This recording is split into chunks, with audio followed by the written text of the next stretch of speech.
Hey everybody, thanks for watching this episode of Main and Mulberry, the main feed series. And today I have a special guest with me, but first I want to tell you a little bit of a story of how this came about. So around Christmas time, I was looking for a unique gift to give to some of my family members and my father-in-law in particular. And I came across this kind of specialty knife that several people referred me to. And it came across that it was an exclusive knife from a company called KnifeJoy. And so I ended up getting that, got that for a couple of gifts. And the people I gave it to really loved it. I haven't been that much into knives, so I'm hoping to get educated, but I really had to dig in and see who was this company, who was KnifeJoy.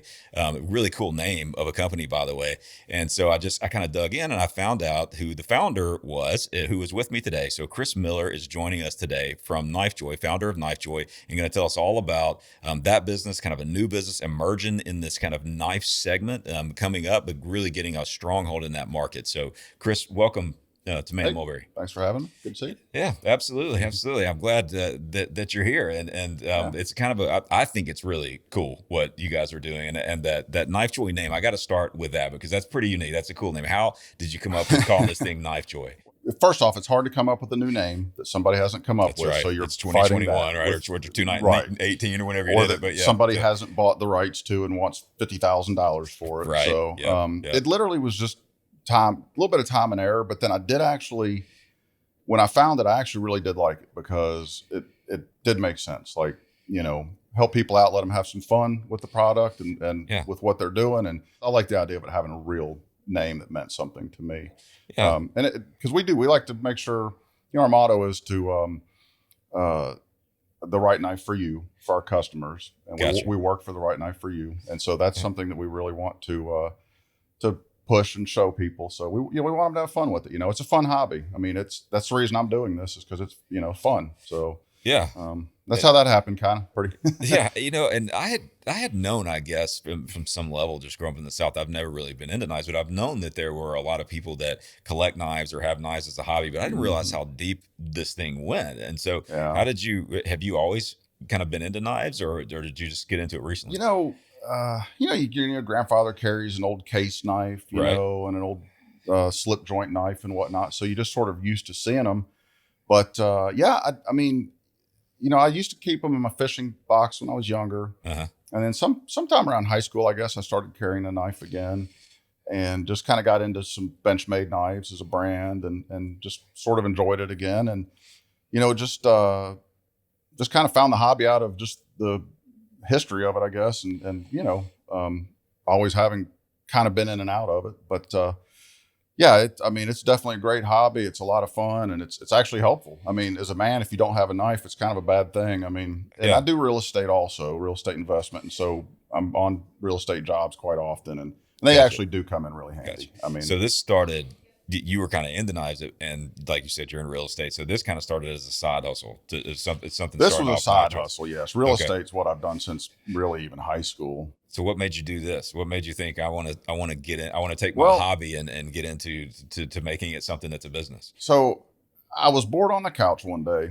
and I've kind of always sort of had the idea of something that would offset real estate. Real estate's, buy property, 2 years later you sell it, you make a lot of money, but there's nothing much coming in between. Right? Gotcha. So I've always thought about online, getting a website going, eBay, Amazon, etc.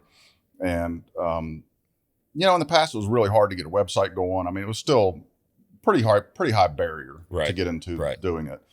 So anyway, I was just sitting on the couch bored one day and I was like, well, let me just see what it's like to get a website going now. So I spent about an hour on the couch on my phone, literally on my cell phone. Really? And started up somewhat of a website, at least got the basics there and got a name on it. And I said, well, I think it's doable now, And I was literally sitting there playing with my knife at the time, just kind of out of habit, flicking my knife while I was doing this, thinking, I was like, well, I mean, I literally remember looking down at my knife and going, oh, knives, give it Makes a shot. sense. Yeah. So I got signed up. I went to Benchmade, which is probably the biggest knife company. Okay. Definitely the biggest American knife company. Okay. And I just went to them and got signed up. I didn't know it, but they're the hardest company to get set up with. So at least you bit off the So hard part first, right? I did. Yeah, Right, exactly. Yeah. It Baptism took a by lot of fire work. there. You got to prove you've got a brick and mortar shop. They literally send somebody out to interview you. I mean, Wow. it was a lot of work. I mean, and I didn't really know that I was getting into that. But once I started, I was like, well, I'm going to see it through. And I just kept going with it. So after I'd gotten signed up with Benchmade, you're kind of vetted at that point. So then it was a lot easier to get set up with the other companies. Okay. So yeah. So KnifeJoy.com, but you mentioned Benchmade, but like now there's like a ton of different, I mean, you have all kinds of, I mean, you're really taking a stronghold in the market. How many different types of knives do you think are for sale that you guys have? You know, we've got about 3,000 listings. Now we don't necessarily have all those in stock, but we've over 1,000 items at least in inventory at any one time. And are these mostly pocket knife? Mostly things? Pocket knives. That's mostly. Now we do culinary, kitchen culinary knife. We do, hunting knives, fixed blade hunting knives. We'll do some hatchets, a few hatchets, things like that.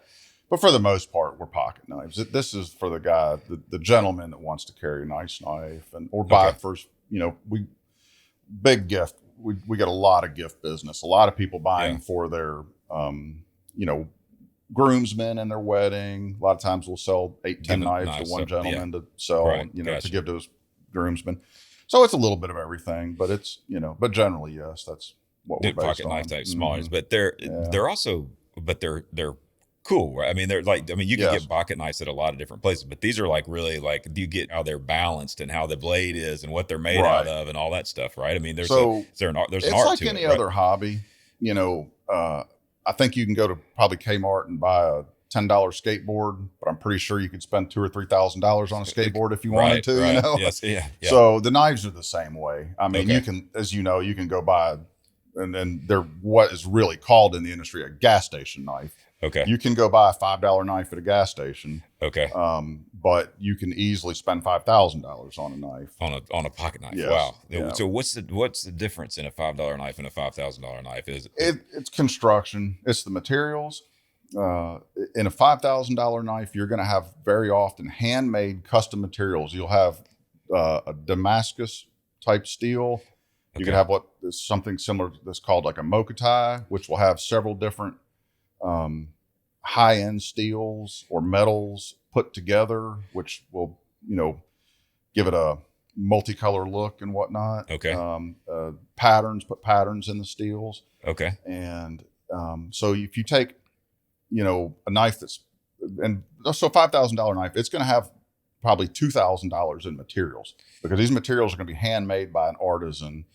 And then the knife maker will take those materials and they'll spend, it can be hundreds of hours per knife is not abnormal. Yeah. Well, for a $5,000 knife, right? I mean, that's something like anything you'd buy. Right. Yeah. Yeah. So there's a lot of time and effort. They'll take those materials and then they'll just start from scratch and then just by hand make some incredible knives. And you've got custom knives that are literally 100% handmade. And then you've got knives that are made just stamped out on machines. Right. And that's production, is what makes that $5 knife $5. Right. And cheap that volume and the materials. But you don't want to take a $5,000 knife has to be something that you don't really use, right? I mean, you put it in a case, right? You're not opening Amazon boxes with a $5,000 knife, right? It's like anything else. There's people that do. Really? We have customers that buy very expensive knives and they carry and use them. They'll take care of them. They're not going to abuse the knife. It's like anything else, hobby wise. If you know what you're doing, you can take care of your, hobby and have fun with it. Right. So a lot of people will use them. They really will. Now, generally, you are correct though. I couldn't use it. I'd be like, I'd be scared I was going to mess it up or something. But $5,000 probably. That's what's the. We've talked about the $5 knife and the $5,000 knife, but what's really kind of the sweet spot? What's the average of what you guys sell? What's really the bulk of what is sold? $200 knife. $200 knife. Okay. So what is that? What is that? That's going to have some customness to it or something. So a $200 knife is going to be a production knife. Okay. It's going to be a nice production knife. It's going to have nice materials. Might have some carbon fiber. Okay. It's going to have a good steel on it. It's going to have what they're going to call like a premium or a super steel. It's going to be a S35 or a new steel just came out, S45 VN. Okay. It's going to have a good steel. It's going to have nice scales, which is the material that goes on the outside of the knife. Okay. It's going to have a good opening and closing mechanism. You're going to have things like Benchmade has an axis lock. A lot of companies will have their own version of opening and lock and safety mechanisms. And it's going to be a nice knife, but it's going to be a production knife for $200. Yeah, meaning that it's being mass produced. It's being somewhat mass not produced, like a $5 knife, but they're not. But it's not that they're only making 10 of it. They're going to make 1,000 to probably 3,000 in a run, depending. Okay. Typically, most of those companies. A small run. It's still a small run when you figure. When you start thinking how many people there are in the U.S. and in the world, because a lot of these brands, a lot of these American brands are popular around the world, and they do sell everywhere. So we have customers in every part of the world you can imagine. I've seen, and I think the knife, I kind of started this off talking about a knife that I got for my father-in-law. That was my understanding was that was a knife that a certain manufacturer or certain knife maker had made exclusively for KnifeJoy. So you guys have some exclusive that you're at the point now where you've got knife makers and whether that's a specialty knife maker or a company that's making things that just for you guys, right? So an example of that would be Spyderco. Okay. Spyderco is probably the number 2 brand they're right up there with they're definitely one of the biggest in the U.S. Okay. They make knives in China. They have knives made in China, Taiwan, Italy, several different parts of the country, the world. But their main business is based off a factory in Colorado. Okay. And they are family-owned business still. Father and son. That's cool. Mostly are in charge of the business. And it's just it's been a really fun company to work with. We'll take a product, a PM2, a PM3, a paramilitary 2, paramilitary 3. Okay. And we will have different steel put in and a different color on the scales.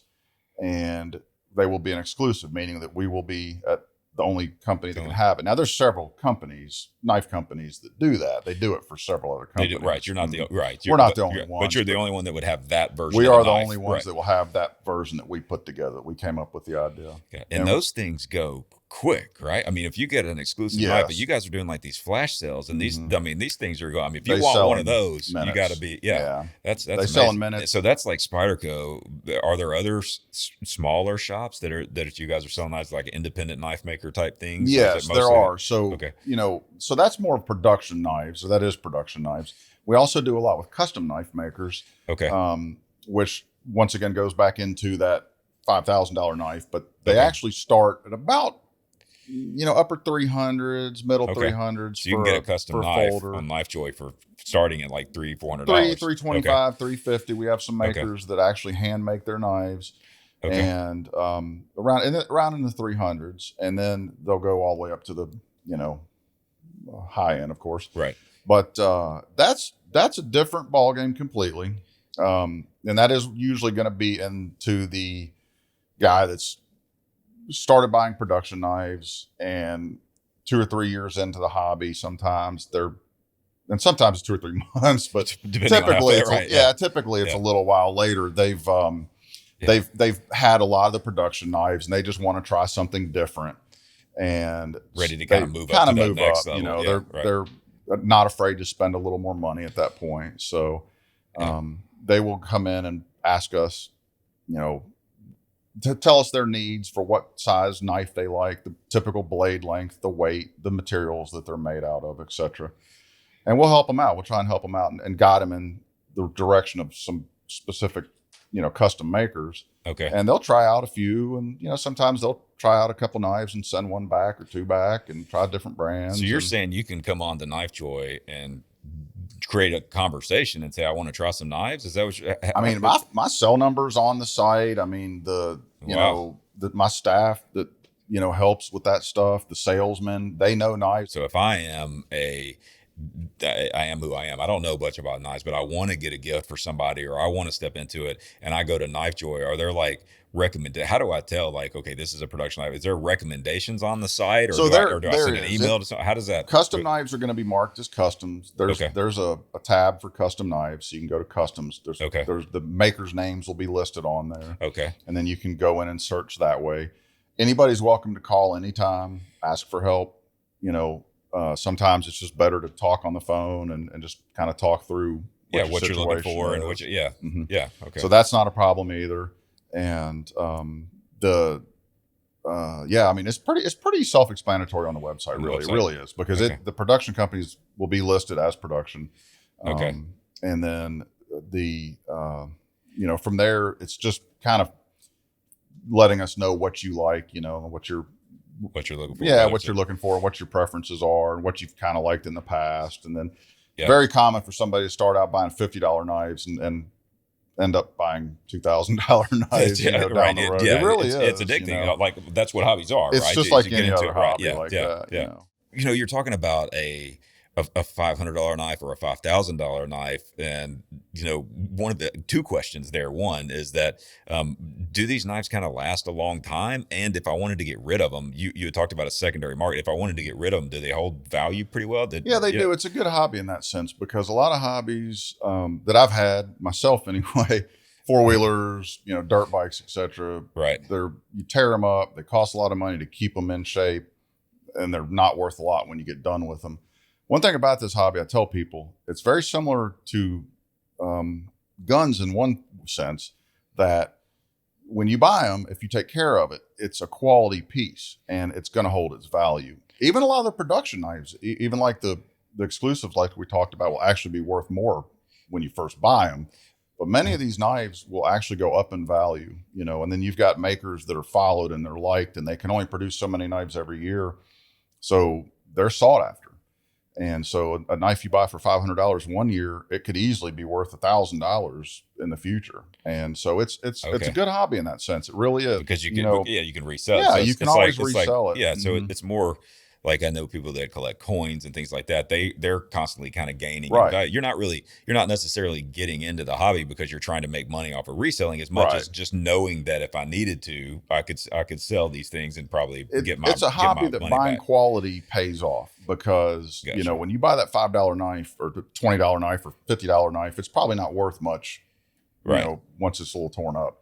You buy these nicer quality knives, you take care of them, you maintain them, just keep them clean, and they're going to go up in value more than likely, and especially certain brands. So it's really a pretty good hobby like that. And that's, so it's not one to be that afraid of. I mean, it's not going to, from a hobby standpoint, from a hobby standpoint. Yes. What about a production knife? If I went and spent $200 on a production knife, how long should that knife last me? So that's a good question, because one of the main things about a quality production knife, Benchmade, Spyderco, several other brands, is that knife's going to have a lifetime warranty in most cases. And so even if I'm using it, not even just I'll tell people all the time, like with a Benchmade, if you don't lose it, you could easily have that knife for the rest of your life. Now, Benchmade, you can get new, as long as they have them in stock, they'll put a new blade on any knife they have for $30. If you somehow break a blade, mess it up, send it back, and it wasn't like a warranty issue, like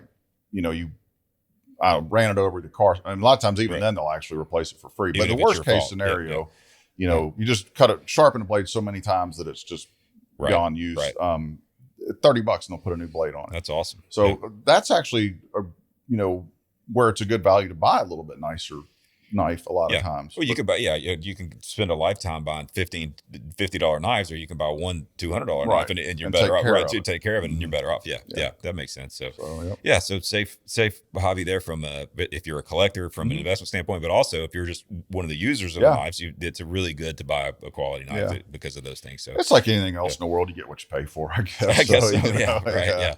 But it is. I mean, it truly is an industry where you get what you pay for, and there are a lot of advantages. Like, it's a lot of people do think, I would never spend over X amount for a knife, but when you really get to thinking about it and kind of getting more into the industry, you do really realize it really does. It can pay. It really does pay to invest in a little bit more. I appreciate you being on the show today. And guys, KnifeJoy.com, and it's really growing, and it's taking this like on fire, taking the segment and grabbing market share. And I love to hear that. Someone who, like you, Chris, that has just had a hobby. Like you said, you're sitting there on the couch, you got your knife in your hand, you're saying, hey, I like knives, I'm going to get into this. Now you're an expert on knives. You got custom. I mean, I really love to I don't know about that. I love to hear stories like that. And on Main and Mulberry, we love to feature businesses like that. So if you're into knives, you're probably not going to find the $5 knife there, but if you're into knives and you want to kind of take that next level where you want to get into knives, if you're a hobbyist or a connoisseur, you probably already know KnifeJoy. But if you want to get into it or you're looking for gifts, check out KnifeJoy.com. And yeah, Chris said his cell number's on there. So you get stuck. Yeah. Give him a Give call. me a So call. yeah, You want thanks. to yell at somebody? Yeah, thanks, Chris, for being on the show. Hey, thanks, Keith. So, Appreciate it. thanks for watching this episode of Main and Mulberry Main Feed. Did you know subscribing helps keep our content free? Click the subscribe button now.